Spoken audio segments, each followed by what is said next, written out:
Well, you know, the Christadelphians had a big meeting every year at LBJ.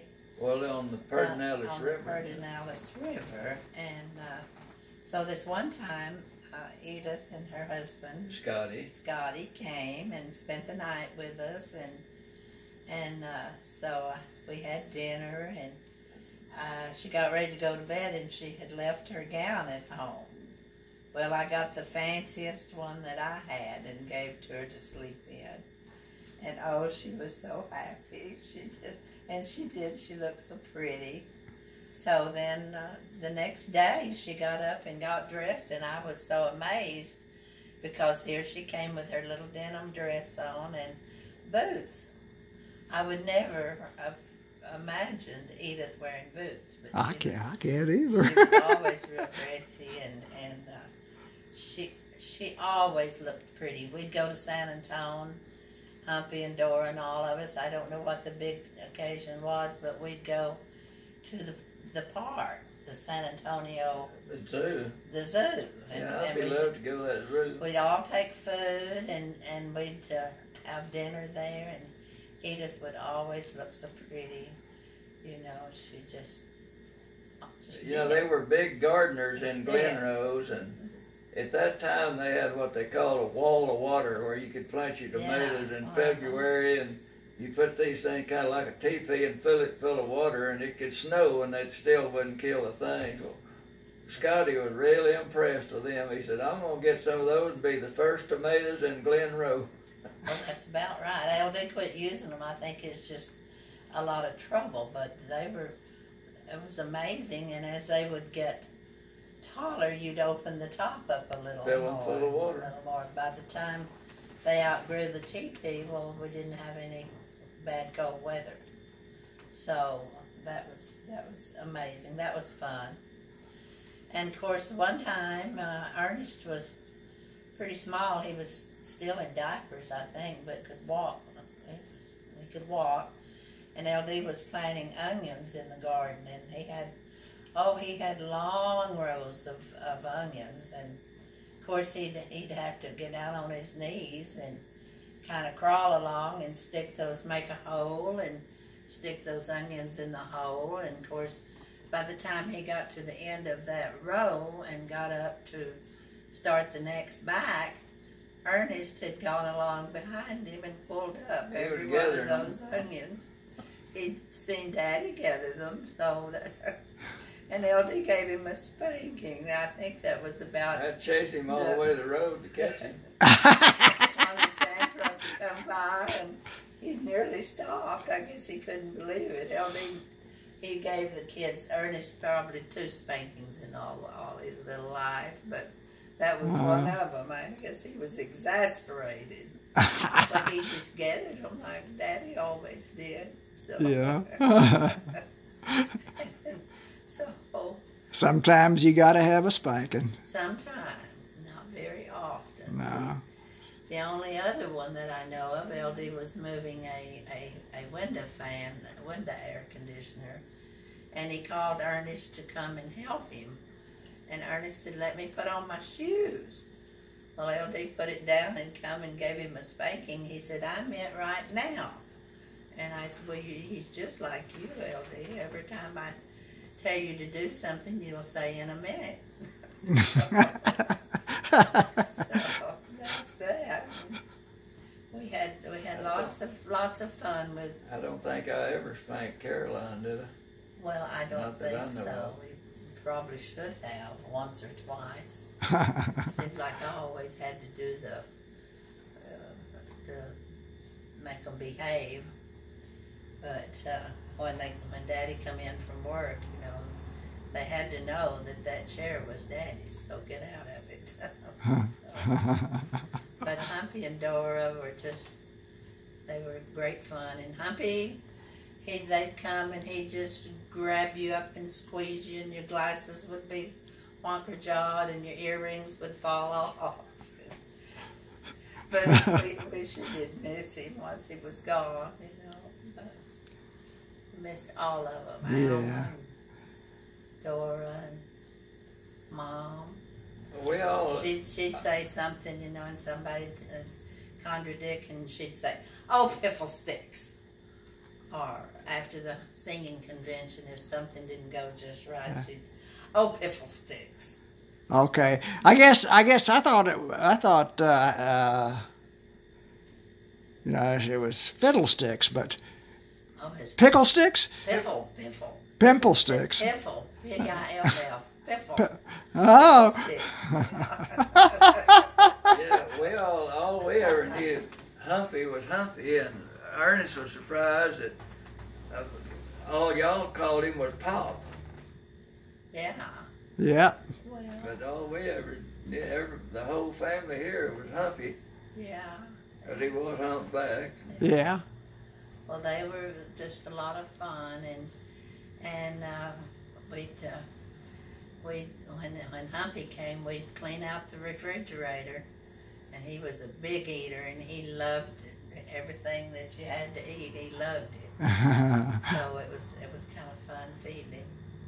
If we called him Humpy, we'd be calling him by his first names. You know, we thought that was not right. Yeah. He was Pop. I did Pop. Well, yeah. Well, it was Oren, of course. Yeah. That kind of surprised me when I thought, well, he does have a name. Yeah. Well, they were lots of fun, and of course Alma with all.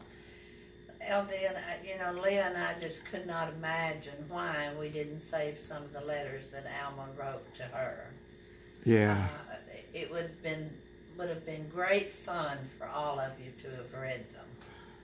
And some of them, it was sad. But, She used to type them. Oh yes, she typed them. Manual typewriter. Yeah. And Huh. I mean, she was a writer, basically. She yes, could. she was. Yeah. And she'd tell me such stories. She came when I was pregnant once and stayed several days, and so when Ernest was born, I went in and this thing fell out of his bed, this whatever gray thing it was, and I just knew something bad had happened. I run over and grabbed him and uncovered him. I just knew that a rat had got up there and ate his face off, because Alma told me about this baby that's born with an eye in the middle of its forehead. This was when I was pregnant, of all things. And then one time she came and she was in such a good mood and went to the grocery store. She was cooking dinner. So it was a good thing I was there, because there wouldn't have been a piece of silverware or a bowl anywhere.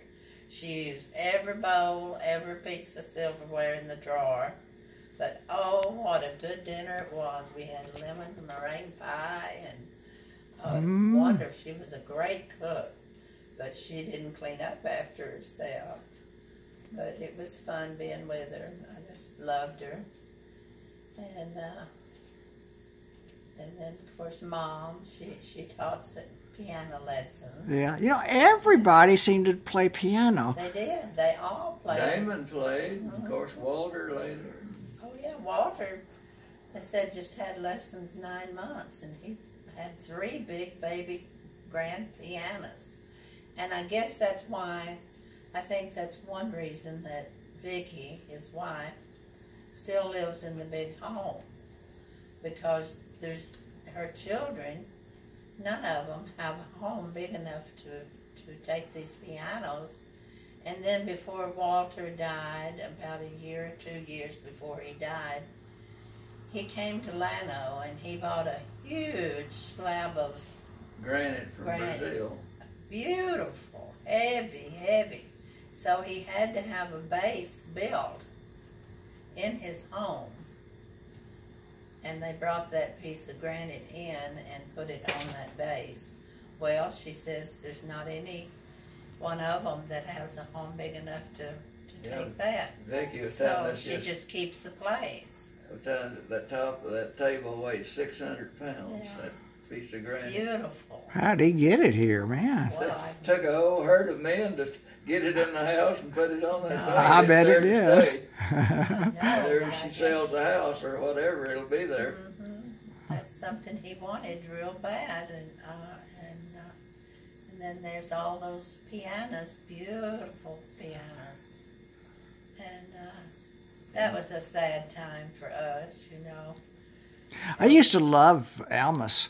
We'd have sing-alongs with Alma, and it was her piano was sounded to me like a honky tonk piano. Mm-hmm. Yeah. we and at funerals, you know, after the funeral, after the lunch, and we'd usually be at the schoolhouse here at Boca. That's why the schoolhouse is such a center of things for the Passmores. Yeah. We'd all gather around and sing, and they'd play, and just have the best time. And I don't know. I sure do miss all of them sometimes. They were. Yeah, there's something missing. A lot of things missing in this world as a result of them not being here. You know, I was thinking about the homemade butter. We come up to the house, and they were actually making butter right there in front of us, you know, for the meal that we were fixing to eat, you know, in the evening. He had his turn at doing the churn. Yeah, I did some on that too. I think they just wanted us kids to learn what it's like. You get tired real quick. Yeah, LD said he remembered them making hominy in their big black pots. Wash pots and put lye in there and swelled up, and that husk comes off of it. Every time I eat hominy now, I think about what it must have taken. What an ordeal. You couldn't buy canned hominy then like you can now. And LD loves hominy, so. Yeah. But you know, I never thought about hominy on its origins or anything. Well, they'd shell the corn and put it in that wash pot. You put lye in there, and it swells up, and that husk comes off. Then they wash it. And they got to get the lye off of it. Yeah, you think it'd be poisoned by that lye. So, and when LD and I married and I moved in over there. Well, Leah's wash machine was an old wringer type machine, and it was outside the back of the house. So, of course, you know, I had to be careful to not get my hands caught up in that wringer. Oh, yeah. Yeah. And we had a clothesline that went from, I guess, one of the reserve tank or something to a mesquite tree. And that's how I'd hang up the clothes. And of course, I'd have to hurry because there was a goat out there. Was it a goat or? Two billy goats. Two billy goats. Well, it was just one, I think, but because one of them, I'd have to run. I'd have to go out there and hang up whatever real fast and take off because that goat would put its head down. Uh-oh. And I just know one of the reasons it did was because LD and Larry would taunt it all the time. They'd hold its head down, you know, not let it go. So when it saw me, well, it sure enough. So I'd just break and run. And another thing, I was scared to death that a rattlesnake was going to get me. Wow. So I had to hurry with my washing. And of course, the windmill, you know, there was the windmill and the water, you know. So I didn't mind. I loved washing, except for having to hurry because of the snakes and everything, which never was.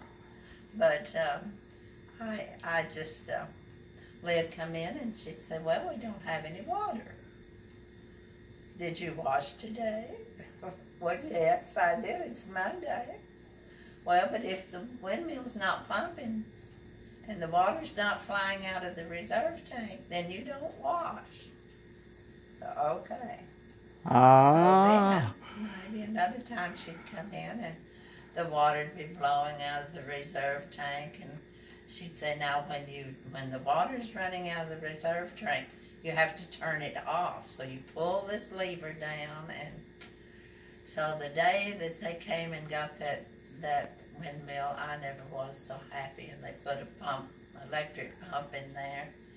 Man, I had water anytime I wanted it. But those were great times, you know, just good times. And Leah was so good to me. we had lots of laughs, and she'd come in from work, and she'd always have a funny little joke to tell me that she'd hear, you know, maybe it's a little off-colored. Oh, yeah. LD'd be sitting at the table there, and he wouldn't even crack a grin. I'd say, well, no, I thought that was pretty funny. But I guess it's because it was his mother. I don't know. But Leah was a happy person, and you know, everybody loved her. And she loved to laugh. And so we had lots of good times. Okay, I'm going to stop this. Okay, That's a great series.